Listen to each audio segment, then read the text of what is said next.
C প্রোগ্রামিংয়ের Bangla video টিউটোরিয়ালে সবাইকে স্বাগতম। আমি মোহাম্মদ শরীফ চৌধুরী। আজকের পর্বে আমি অ্যারে নিয়ে আলোচনা করব। সো অ্যারে নিয়ে আলোচনা করার পূর্বে আমি একটা খুব সাধারণ একটা প্রোগ্রামের কাজ করি। সেই প্রোগ্রামটা হলো যে আমরা 3টা সংখ্যা ইনপুটে নেব এবং তাদের যোগফল নির্ণয় করব। খুব সহজ প্রবলেম, ইতিমধ্যে আপনারা এই প্রোগ্রামটা বেশ কয়েকবার করে এসেছেন। তাড়াতাড়ি করে ফেলি। Integer num1, num2, num3, scanf, %d,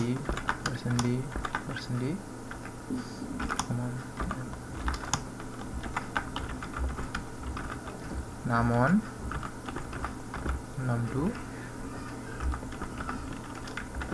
num3,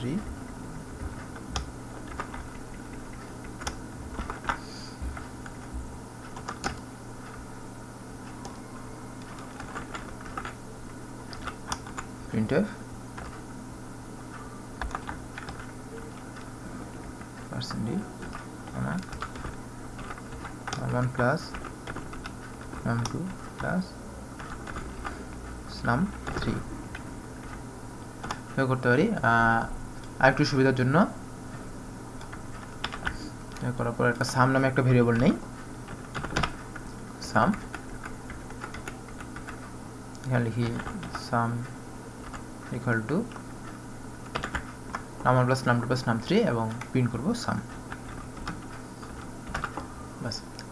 so এই প্রোগ্রামটা হচ্ছে যে 3টা ভেরিয়েবল ইনপুট নেবে এবং তাদের যোগফল প্রিন্ট করে দেখাবে। সো প্রোগ্রামটা আমি রান করি।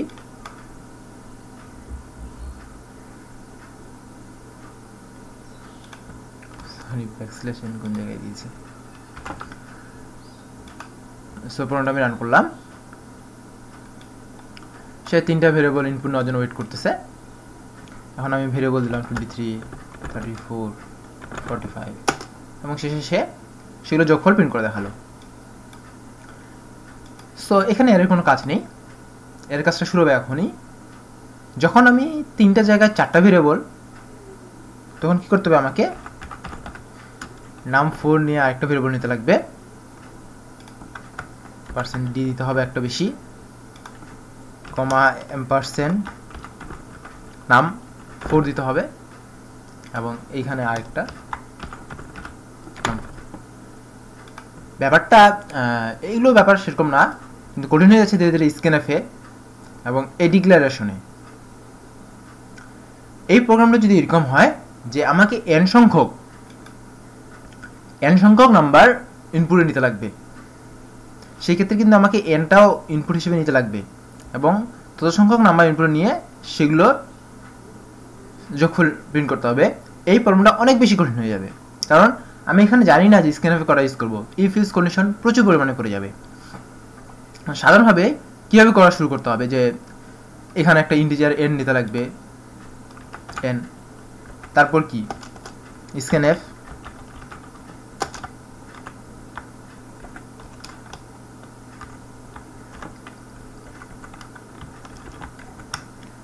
%d, m%a। এবার if n equal 1, তখন কাজ কি হবে,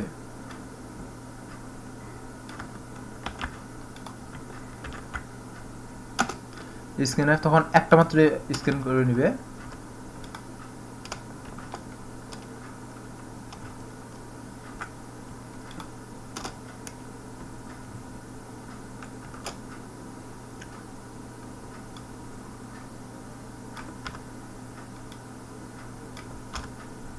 এই কাজ স্টেপ।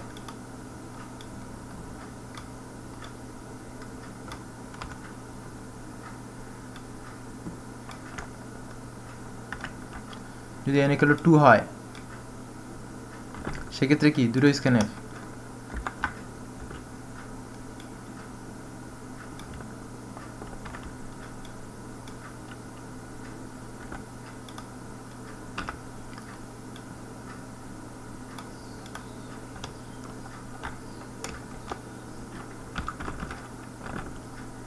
num2 এইভাবে 1 2 3 4 যতগুলো n সংখ্যক, এখন যদি n যদি 1000 হয় তাহলে এরকমভাবে 1000ও লিখতে লাগবে, 1000টা ভেরিয়েবল ডিক্লেয়ার করতে লাগবে। সো ব্যাপারটা কত পরিমাণে কঠিন হয়ে যাচ্ছে আপনি চিন্তা করেন। সো ঠিক এই জিনিসটাকেই আটকানোর জন্যই, মানে এই জিনিসটা যেন কঠিনটাকে সহজ করার জন্যই এর ব্যবহার। সো এভাবে কিন্তু 1 2 3 4 করে আসতে যে পরিমাণ কঠিন কাজ হতেছে, এর ক্ষেত্রে কিন্তু সেরকম লাগবে না। কেন লাগবে না সেটা আমি দেখাই দিচ্ছি এখনই। আমরা এভাবে 4টা ভেরিয়েবল ডিক্লেয়ার না করে সরাসরি এইভাবে ডিক্লেয়ার করতে পারি, ইন্টিজার n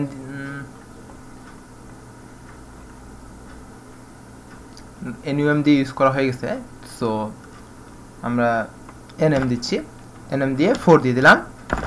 তার মানে কি আমি এখানে 4টা ভেরিয়েবল ডিক্লেয়ার করে ফেলছি। এটা মানে হচ্ছে আমি 4টা ভেরিয়েবল ডিক্লেয়ার করে ফেলছি। এতটুকু আপনাদের এখন জানলেই হবে। এখানে জোড়া লিখবো, ততগুলো ভেরিয়েবল ডিক্লেয়ার করলাম, এতটুকু আপাতত জানলেই হবে। সো এখন আমাদের কাজটা কি হবে, যে বলেছিলাম যে 4টা ভেরিয়েবল নিয়েছি যেহেতু, সো আমরা কি করব এখন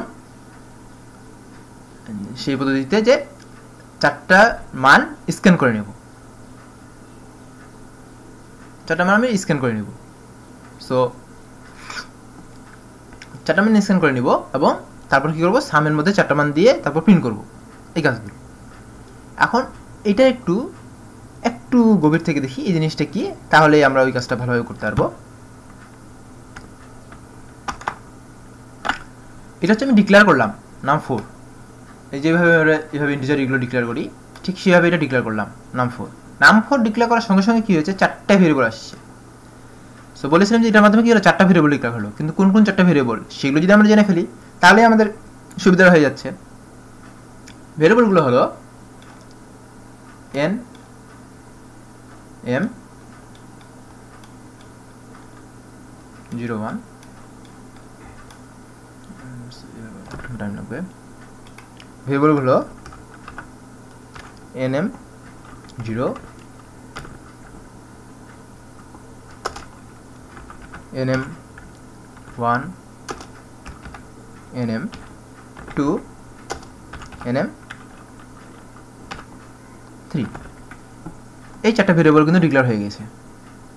এভাবে যখন আমরা 4টা ভেরিয়েবল পেলাম, এভাবে কিন্তু এই 4টা ভেরিয়েবল হয়ে গেছে। আমাদের যে বেনিফিটটা হচ্ছে সেই বেনিফিটটা এটাই, আমরা এই 1 গুলো কিন্তু লুপের সাহায্যে কন্ট্রোল করতে পারতাম না, কিন্তু এই 0 1 গুলো আমরা লুপের সাহায্যে কন্ট্রোল করতে পারবো। কিরকম, ছোট্ট একটা প্রসেস দেখা, যখন i = 3 দিলাম, মনে করেন i = 3 দিলাম, দিলাম আমি 3। সো আমি কিন্তু যদি নাম i এটা দিলে কিন্তু এটা আলাদা ভেরিয়েবল হয়ে গেল, আমি কিন্তু এই নাম এই i এর জায়গায় কিন্তু এই নাম 3টা ইউজ করতে পারবো না। এই নাম 3 আর নাম i কিন্তু আলাদা, কিন্তু আমি এখানে পারবো। এখানে আমি প্যাকেটের ভিতরে যখন i দিয়ে দেবো nm, তখন হয়ে যাবে কি নাম i মান 3। সো এটা হয়ে যাবে নাম 3 মানে কি এটা। সো আমি এইভাবে কিন্তু লুপ দিয়ে সেটাকে অ্যাক্সেস করতে পারতেছি।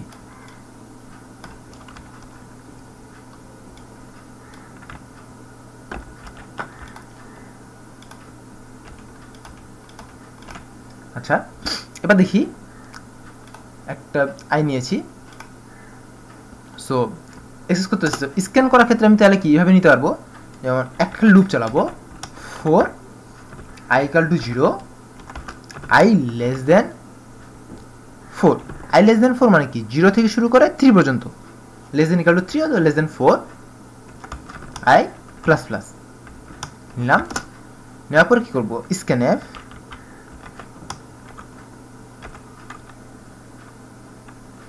%d, ampersand নাম i। এভাবে কিন্তু আমি সবগুলাই মানে ইনপুট নিয়ে নিলাম, 4টা মানে ইনপুট নিতে পারলাম এভাবে। এবং সাম আমি কি করছিলাম, সাম = সাম প্লাস i নামাই দিয়ে দিলে কিন্তু এগুলো যোগ হয়ে যাবে।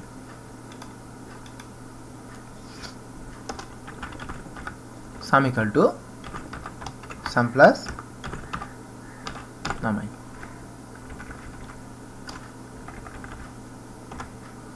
শুধু প্রিন্ট করব সাম।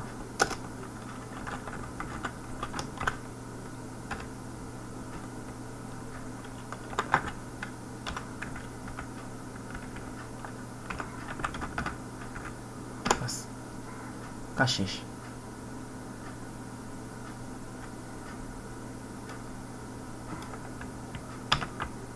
টোটালি কাজ শেষ।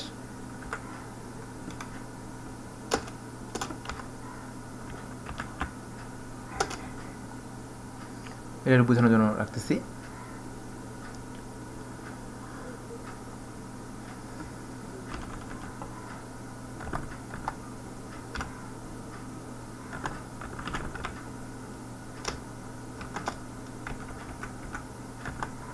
আচ্ছা, সো আমি এখন জাস্ট কি করব, এই প্রোগ্রামটা শুধুমাত্র রান করব। জাস্ট আমি প্রোগ্রামটা রান করব।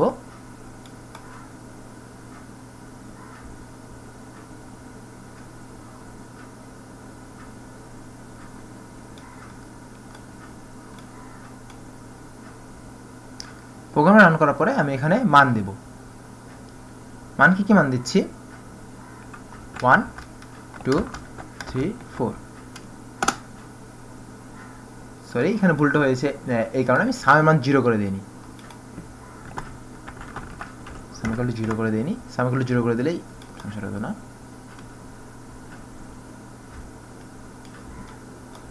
সো সেখানে আমি মান দিব। মান কি? 1 2 3 4 10 চলে এসেছে।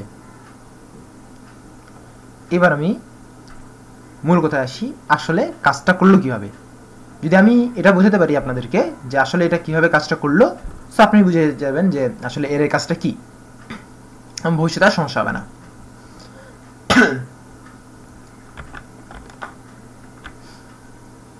প্রথমে আসি, আপাতত এই জিনিসগুলো বাদ, কারণ এগুলো আমার কাজে লাগবে না। এই জিনিসটা জায়গায় সেরে করলাম, এই কাজটা করলাম। এই কাজটা মানে কি বুঝালাম, যে এর সাথে আমি 4টা ভেরিয়েবল ডিক্লেয়ার করেছি। এই হলো 4টা ভেরিয়েবল। সো আপনাদের যদি 4টা ভেরিয়েবল দিয়ে আপনারা যে কাজটা করতে পারবেন, সো এটা যদি কীভাবে কাজ করে এতটুকু যদি বুঝে যান, তাহলে এই মোটামুটি শিওর যে 5টা ভেরিয়েবল নিলে কীভাবে কাজ করবে। সো প্রথমে এই জিনিসটা বুঝি যে আমাদের ফার্স্ট কাজটা কী ছিল, যে এই প্রতিটা ভেরিয়েবলের মধ্যে একটা করে ইন্টিজার মান প্রবেশ করানো। এই প্রত্যেকটা ভেরিয়েবলের মধ্যে যদি আমি একটা করে ইন্টিজার মান প্রবেশ করাই, তারপর কি করতে হবে, পরের কাজটা ছিল যে সামের মধ্যে প্রতিটা ভেরিয়েবলের মান রাখা, এবং থার্ড কাজটা হচ্ছে প্রিন্ট করা। এখন ফার্স্ট আমি যে কাজটা দেখাবো, যে এখানে যেভাবে আমরা ভেরিয়েবলের মধ্যে মানগুলো অ্যাসাইন করেছিলাম, ঠিক সেইভাবে এই ভেরিয়েবলের মধ্যে মানগুলো অ্যাসাইন হয়েছে। যদি এটা দেখাতে পারি যে 4টা ভেরিয়েবলের মধ্যে মানগুলো অ্যাসাইন হয়ে গেছে, সো তারপরে 4টা ভেরিয়েবল থেকে আমি যোগফল নির্ণয় করতে পারি এবং শেষে সেটা প্রিন্ট করে দেখাতে পারি। এতটুকু কাজ করব আগে। সো প্রথমেই আসি মানটা কীভাবে অ্যাসাইন হলো। এই লুপের সাহায্যে আমরা মানটা অ্যাসাইন করেছি, লুপের সাহায্যে। প্রথমে এখানে আই এর মান হচ্ছে 0। আই এর মান যখন 0, তখন কিন্তু সামের মান 0। এখন পর্যন্ত কিন্তু সামের মান 0। এখন পর্যন্ত কিন্তু সামের মান 0। সো তারপরে কাজটা হচ্ছে যে স্ক্যান করে নিচ্ছি আমি নাম আই। নাম আই এর মানটা স্ক্যান করে নিচ্ছি। আই এর মান হচ্ছে 0, নাম আই মানে কি, এন এম মানে কি M0। M0 মানটা আমি স্ক্যান করে নিচ্ছি, এবং স্ক্যান করে নেওয়ার ফলে স্ক্যান করে আমি কি নিয়েছি, 1 নিয়েছি। যেহেতু আমি 1 নিয়েছি, সেহেতু নাম 0 মানটা হবে 1। আই মানে কি 0, সো NM0 এটা যদি একটা ভেরিয়েবল হয়, তাহলে কি ভেরিয়েবলটা হয়ে গেল কি M0 ভেরিয়েবল, মানে এই ভেরিয়েবলটা, এবং এর মধ্যে আমরা কোন মানটা রেখেছি, 1। এর মধ্যে মান এসেছে 1। বাস। এবার আসি সামের মান। সাম ইকুয়াল টু সাম প্লাস নাম আই। আই এর মান কিন্তু এখনো 0। সামের মান ছিল আগে থেকে 0 ছিল। 0 প্লাস নাম আই। নাম আই মানে কি, নাম 0। নাম 0 মধ্যে কি মান, দেখুন এগুলোর মধ্যে কিন্তু মান নাই, বাট এটার মধ্যে কিন্তু মান আছে। এটার মান কত, 1। সো এটাকে নাম সাম ইকুয়াল টু আগে 0 প্লাস 1। এরপরটাতে আসি, এই কিন্তু কাজ শেষ হয়নি এখনো লুপের, এতটুকু পর্যন্ত শেষ। এবার কি হবে, আই এর মান প্লাস প্লাস হবে, আই এর মান হয়ে যাবে 1, 0 ছিল এখন হয়ে যাবে 1। স্ক্যান করে নিবে নাম আই, নাম আমি কি নাম 1 এর মান, নাম 1 কি এই যে নাম 1, নাম 0 নাম 1 দুটো কিন্তু আলাদা ভেরিয়েবল, সো আগের মানটা কিন্তু থাকে গেল, নাম 1 নতুন একটা ভেরিয়েবলের মধ্যে মান স্টোর হলো। আমরা এই মানটা কি নিয়েছি 2, আমরা এই মানটা নিয়েছি 2। সো এবার আমরা কি করব, সাম প্লাস নাম আই, এবার কি সাম, আগে সাম কি ছিল, সামটা ছিল 0 প্লাস 1, এটা হচ্ছে আগের সাম, এটার সঙ্গে কি করতে হবে নাম আই, নাম আই মানে কি নাম 1, নাম 1 মানে কি 2 প্লাস 2 যোগ, অনুরূপভাবে আই এর মান হবে 2, নাম 2 এর মধ্যে একটা করে মান অ্যাসাইন হবে যেটা হচ্ছে 3, আমরা অ্যাসাইন করেছি, এবং সামের মধ্যে একটা মান অ্যাসাইন হবে সেটা হবে এখানে 3, আই এর মান হবে 3, নাম 3 এর মধ্যে একটা মান অ্যাসাইন হবে সেটা হচ্ছে 4, এবং সবশেষে সামের মান হবে এটা 3 প্লাস 4, এবং যে তারপরে যখন আই মান হবে 4, শর্ত খাটবে না, লুপ ব্রেক করবে, তো সামের মান টোটাল হলো 10, এবং সবশেষে এখানে আসছে সামের মানটা প্রিন্ট করে দিল 10। সো আশা করি মোটামুটিভাবে আপনারা বুঝে গেছেন যে কীভাবে লুপটা কাজ করলো, কীভাবে কাজটা করলো, এবং এটা প্র্যাকটিস করলেই আপনারা আরও ভালো করতে পারবেন, এবং ধীরে ধীরে আমরা সামনের দিকে আরও বেশি পরিমাণে ডিটেলসই বর্ণনা করব, তখন আপনারা পুরোপুরি ব্যাপারগুলো ক্লিয়ার হয়ে যাবেন।